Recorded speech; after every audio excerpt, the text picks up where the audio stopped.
Bismillahirrahmanirrahim. The Lord is my light and my salvation, whom shall I fear? And yea, though I walk through the valley of the shadow of death, I will fear no evil, for you art with me. Thy rod and thy staff, they comfort me. Thou preparest a table before me in the presence of my enemies. Thou anointed my head with oil, my cup runneth over.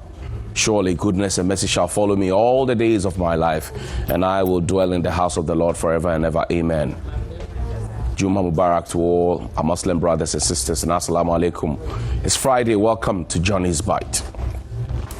Yesterday, the New Patriotic Party, if you like, under the guise of the government, because we all know what's happening in Parliament. The minority NDC is against the E-levy proposed, and the majority NPP, the New Patriotic Party in government, are for the E-levy, even though the general masses of the people are telling them that E-levy is not what we want at this point, because we are already not in normal times, we are in difficulty. The principle is not against taxes. The principle is about how much taxes have already been collected and how they have been utilized, and how the people want government to show working, and also government to be able to show their scorecard in relation to tax mobilization and tax utilization. So even before we come to the question about how much we spent on the town hall meeting, you remember earlier we had done Baumia Speaks on digitalization, how much we spent on those ones, and how each media house got, and how much each media house got, and because it was syndicated and all of that, the organization's light, sound, stage, everything else. We will come to that conversation. But it was addressed by the finance minister, Honorable Ken Oforiatta.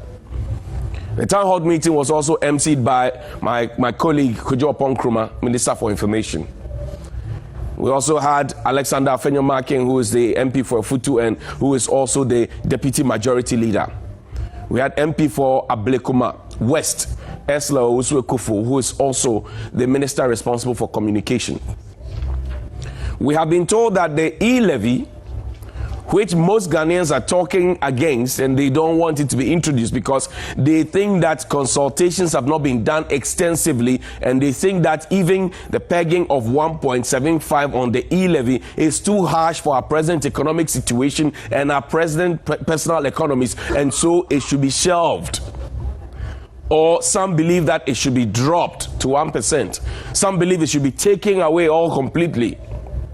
There are 3 or 4 schools of thought. But government is adamant. They say we will do the 1.75. And you heard my friend, Dr. Stephen Amo. I said we will pass it, whether you like it or not. I like Afenyo-Markin's posture because you see, he says there may be some mischief that's being played, but also the questions that are being asked, which are legitimate, and the issues that are being raised need to be looked at. And then we need to start looking at the issues of harmonizing, the tax mobilization and tax utilization. So I like that position. I like that posture. But then the conversation here this morning is this.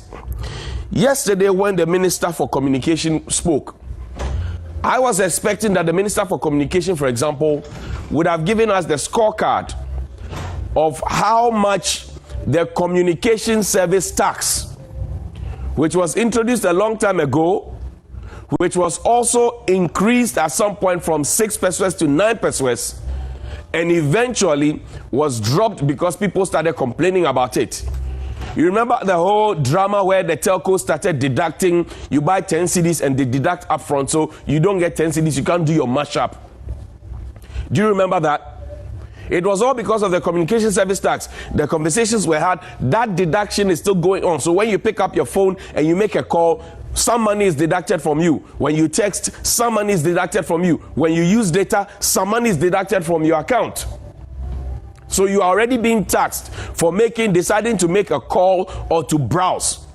And that is why your data has become expensive. And that is why recently even the telcos have also, go and do your mashup, do 10 CDs mashup. And come and tell me if you were getting the same value of credit you used to get back in the day. So we are taking money for these things already.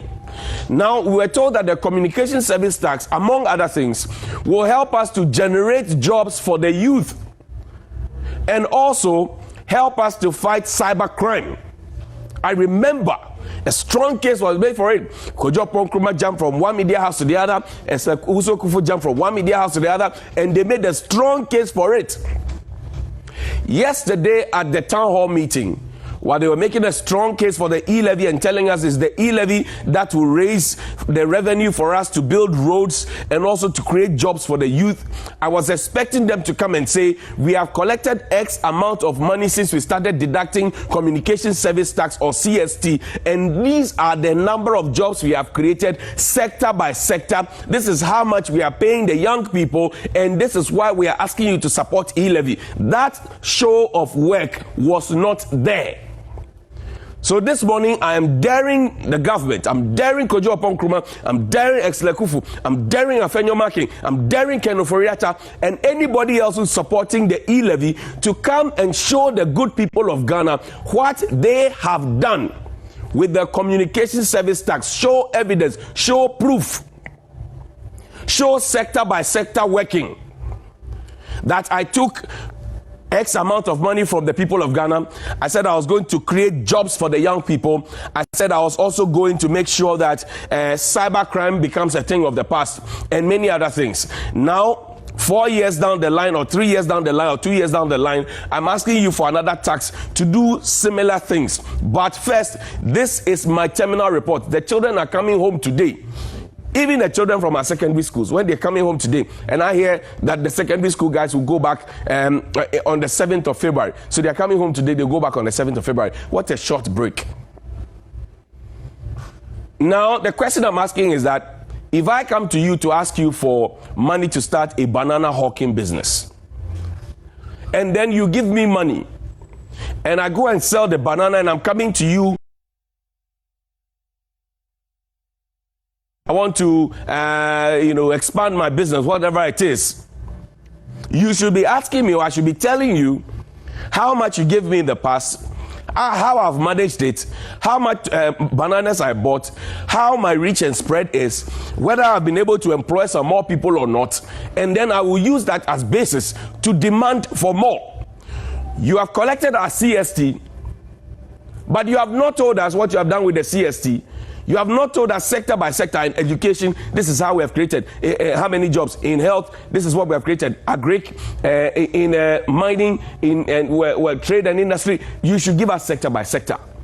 And that is the challenge. That for me is one of the things that will help you to make a strong case for the E-levy. But until then, until you show working, forget about it.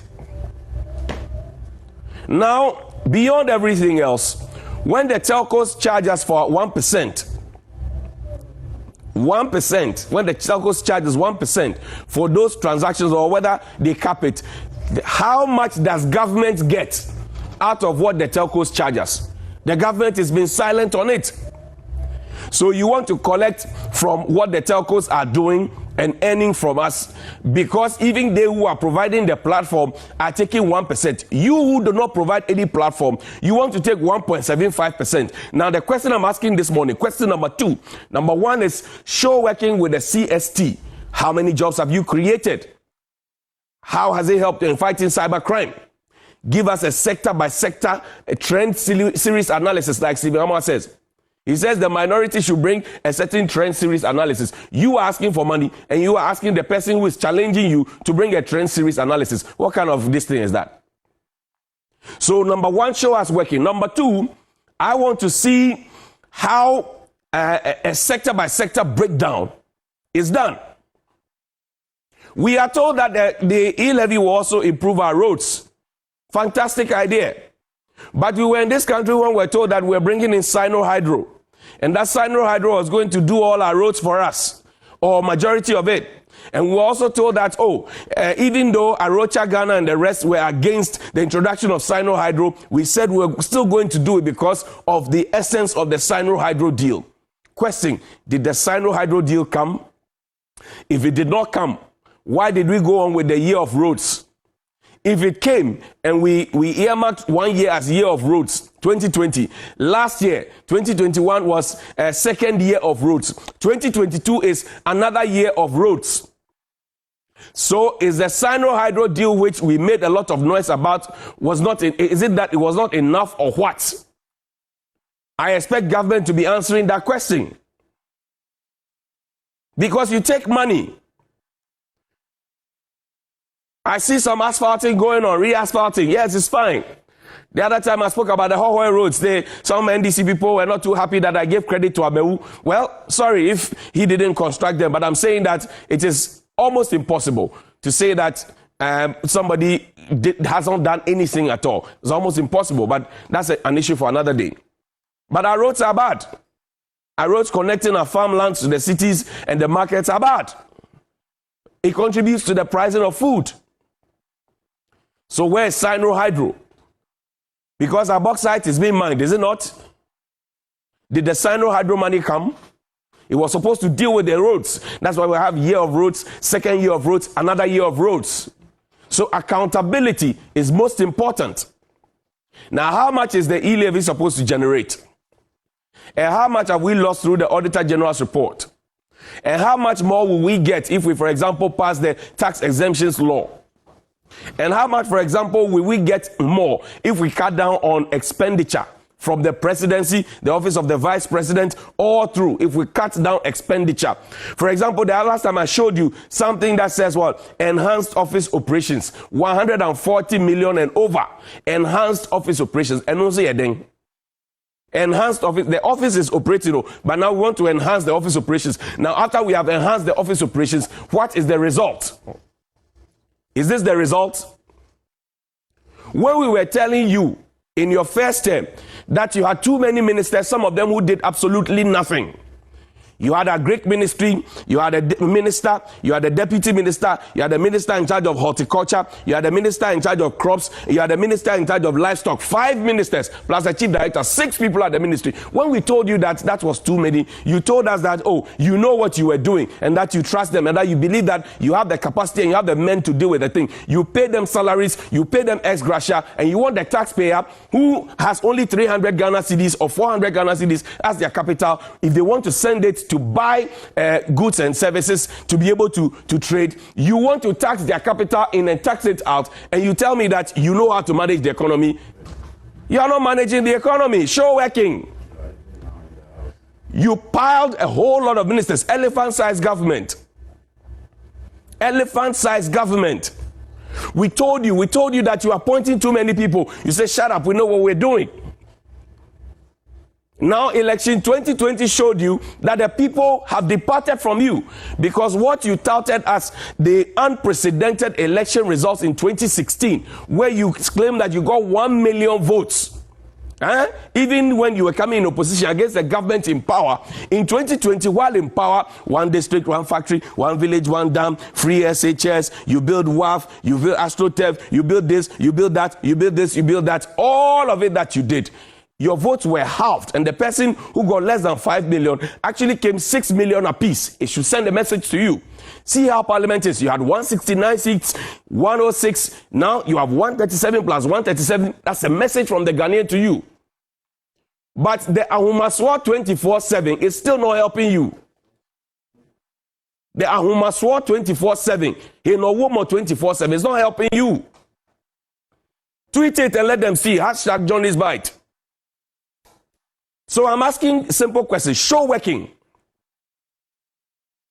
Our state institutions are expanding. We are putting party boys and girls everywhere. Why do we do this to ourselves? And then you come and tell the people they need to sacrifice. When they don't see you sacrificing, they won't be encouraged to sacrifice. You have not paid NAPCO people. And then now you are telling them that when they send mobile money because of E-levy, so if I send my cousin who is a NAPCO beneficiary, I send him 300 Ghana cedis because he has not been paid for 5 months, you are going to deduct from me. And then if he also decides to send his little brother some portion of the money, you are going to deduct from there. You have not paid the person for 5 months and you are deducting from the person. What kind of insensitivity is this? What kind of insensitivity is this? What kind of insensitivity is this? Open the folder for me. And I was expecting that the town hall meeting would have addressed these things. I want in the coming week for us to be told how much we spent on the town hall meeting because it's nobody's pocket money. It is our tax money. I want to see you show working. Show us how many jobs you have created from the CST. Show us how you have helped to fight cybercrime. Show us. This is a NAPCO beneficiary. Open this for me. He's a teacher. Raphael Usu, yesterday I put something on Twitter and he responded. He said, Johnny, in my school, I'm the only science teacher teaching Form 1 to Form 3 with over 300 pupils as a NAPCO trainee. And for now, I'm at home, all because of non-payment of stipends. And my headmistress and CISO at the office keep calling me to come and teach. Hashtag Johnny's Bite. If you are not hashtagging Johnny's Bite, waiting you gain. This is the reality.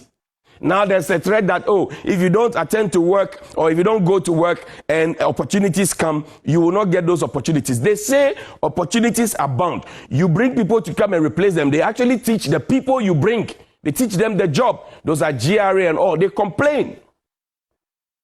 When the opportunities come, you bring people from outside, come and employ them. But when it came to when they had to be taking 700 Ghana cedis per month for 3 years, you put them there, trying to bid time for when opportunity comes for you to bring people in.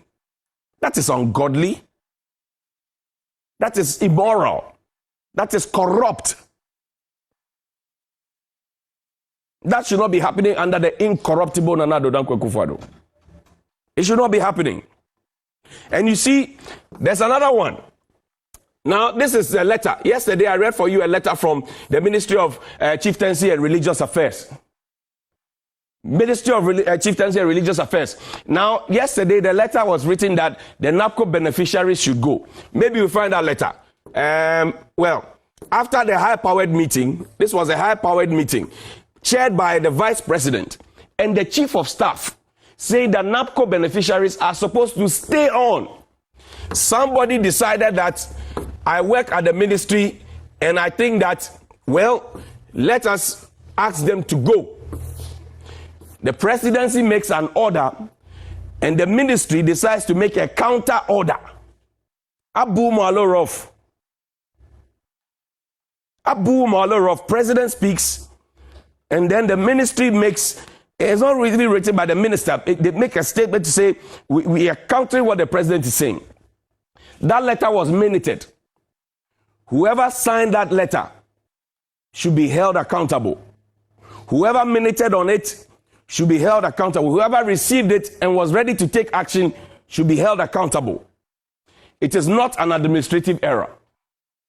It is premeditated. It was thought through. Now, this is the letter. 26 January 2022. After we read that letter, it says, retention and exit of Nation Builders Corps trainees under placement in your organization. You are hereby informed that the ministry has not taken any decision in relation to the retention or otherwise of the NAPCO trainees. And as you are aware, it is government policy that NAPCO trainees, having gained some level of experience, be given opportunity for placement as part of the exit plan. Disregard the letter being circulated. This is by Benjamin Afo, Chief Director for the Minister. It's to all registrars, the Honorable Minister, the Director of HRM, who wrote the letter, by the way. Now, you see how heartless this letter is. This letter is not apologizing for the obvious gaffe that they committed. This letter has no dignity and respect for the NAPCO beneficiary who has not been paid for 5 months, some 8 months, some 10 months. It is not apologizing to them. It is not apologizing to the good people of Ghana. It is just telling us what we already know, which they decided to overturn. Like Koko Anyido, who will say this morning, heads should be rolling, people should be chopping query. But it is on Ghana. It will not happen, and so people will be emboldened to do even more. And this is how we start getting tax irregularities, salary irregularities, payment irregularities, procurement irregularities, all of them as reported by the Auditor General. 12 billion. 12 billion. What was the directive? We leave this. Now, there's something that I saw on social media. My senior asked to Now, I've seen a letter. See, so this is another letter from the Ministry of Finance, dated the 30th of July 2021. It's regarding the NAPCO beneficiaries. It's a release of funds compensation of employees for the second quarter of 2021 NAPCO. This was given to Kafuide on GTV by my namesake John Kuma, Dr. John Kuma, who's Deputy Minister for Finance. It talks about 138 million Ghana cedis that must be released. Okay, it must be released for the second quarter. This was signed by Mr. Ken Ofori-Atta. So if this letter was released as far as July, in good time for August, September, October, November, December salaries or stipends for NAPCO people, why is this letter alive and well? Mr. Ofori-Atta is alive and well. Everybody else is alive and well, but the NAPCO people have not been paid their monies. But the letter is there. Why? Is it a case of Midofwa Dadame? Or what? Now, quick one before we go. I saw something on Facebook. Okay. So this is Astus Kwesia Nyable. He writes this. He says, take off your belt. Let's enter the Ghana airport. Take off your belt. So in 2022, there's no gadget at airports to scan belts, apart from passengers having to endure the indignity of undressing, all because they want to travel by air. This respectable, well-dressed, all-grey elderly man ahead of me in the queue, possibly in the 60s, just saw his trousers drop to his feet after taking off his belt. The desperate but unsuccessful struggle to protect his dignity afterwards in the middle of a crowded room. What is all this? This is the same airport that bought Christmas tree. Oh, Christmas tree. Oh, Christmas tree. The same airport that bought Christmas tree. They can't afford metal detectors. So they ask you to take off your belt. Sometimes you take off your shoe. You fill plenty forms. Even though your bio data is supposed to be there and we have biometric. So I'm just saying good morning to the airport company. I'm just saying good morning to you. This is somebody's reality of your services, customer service 2022. This is it. Take off your belt. That's just good morning to you.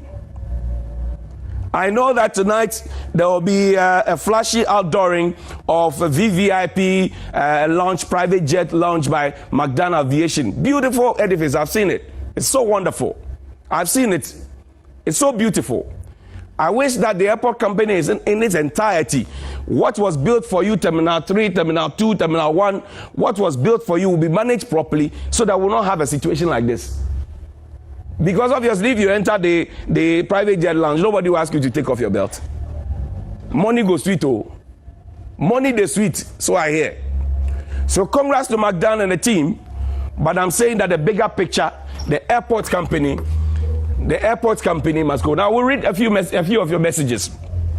But Danny, play this video for me. Play this video for me, please. Quickly, please. We have to go. Play this video for me. This is Wa, somewhere in Wa. Good evening. This is the current situation of our roads. See, our street lights, none of them. This is the road leading to Airstrip. From T Junction to Airstrip, none of the street lights is on. It's from the T Junction to the new regional hospital. None of our street lights is on. And we are pleading to the Honorable MC and the regional minister to help fix these street lights. Let's fix what street lights. Thank you. It's weekend, people will be traveling. Accra, Kumasi, Accra, Tamale, Bolga to Wa, Accra, Takrady, Cape Coast, Kumasi. People will be traveling, crisscrossing. And for those of you who travel by road, the big men, they usually don't travel by road, they travel by air. By this time, they would have booked their flights already. They're either going for 4:30 or they go for 7:30. They have booked their flights already. Most of them don't travel by road. So what you feel, they don't feel. But we speak on your behalf, #Johnny's Bite, to make them know that this is what you feel. Our roads are dangerous. National Road Safety Authority is watching. Our roads are dangerous. And when I was coming to work, the traffic light at the president's intersection, the house in front, the house where the president lives at Nima, the traffic intersection, there's a Nima police station, the president's house is here, there are businesses there all through. The traffic lights there have gone off. They've gone off. They didn't go off today. They've gone off since. So if the president's traffic lights have gone off and nobody cares, nobody wants to put it back on, it's almost like, okay, you can get off our backs. You can get off our backs. How is it that the traffic light at the president's junction, with all the hostilities within the sub-region, Mali, Guinea, Burkina Faso, and the traffic light at our president's house is off? Traffic lights where we showed you this video is off. And in many other places, street lights are off. You see, most people die on our roads not because they are altogether careless. People die on our roads because our roads have no markings. Our roads have no street lights. So when you are driving sometimes at night, people throw their highlights on you. You don't see, you veer into their lane. Before you know it, you're a funeral. And then we'll come and announce, oh, only 1,355 other people died. When one person dies, it's a danger to us. We drove on this road from Accra, a Volta region, to Accra. You see how everybody has their highlight on? Look at it. The roads are not marked. This weekend, people will be traveling. So this is even better. This one is better so you can see, you can stay in your lane. But in most cases, we do know what our roads are. We just pretend too much in this country. We will construct gutters, we will not cover them. We'll go and take loan, we'll do roads, we will not guard them. We do everything. Nyama, basa, chaka, koto. Why do we do that to ourselves? Let's read 2 or 3 messages and we'll close.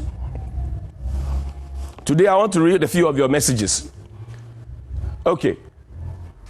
So, good morning, Johnny. Tell MPP government that holding town hall meetings is bogus. It cannot change the citizens' mind. Ghanaians are suffering from cruel attitude of this government. Hashtag drop the E-levy and go back and implement the road tolls with monitoring and supervision. You'll be able to raise enough revenue. Dasa Solomon. Legislators of the ruling party have been taxed to spread their tentacles to educate Ghanaians about the importance of E-levy. And so therefore they will be holding town hall meetings to put their message across. I think left to me, I will not participate in such a debate because it's nuisance to Ghanaian society and must be rejected. Alaji Willie P. in Efiekuma. Good morning. I'm Eben from Kwabinya. The clueless and insensitive government of incompetent President Akufo-Addo should understand that the E-levy is one and should somehow.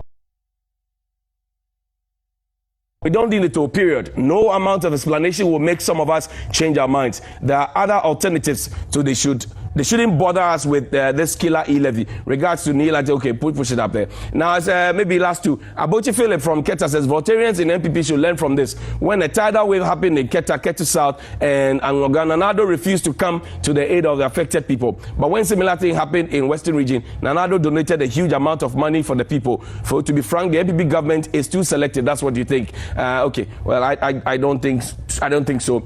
Suleiman from Sunyani KTK says, majority of Ghanaians now realize that opposition NDC lies and propaganda has become their trademark. So far as Ghanaians are concerned, we do not take whatever they talk about, they talk seriously, because they are always engaged in propaganda. I urge the good people of Ghana to support His Excellency President Akufo-Addo led government to transform Ghana for all and the next generation. Long live President Akufo-Addo, long live Ghana. The battle still remains the Lord. And this is where we end Johnny's Bite this morning with Ecclesiastes chapter 5 verse 5. Because the president likes to quote the Bible, he sings gospel, he dances to Oye. A finance minister likes to start everything with a Bible verse. He wears his white. I like it. Many other people in the government quote Bible. Ecclesiastes chapter 5 verse 5 says, it is better not to promise than to promise and not fulfill. Alhamdulillah Rabbil Alameen. Good morning.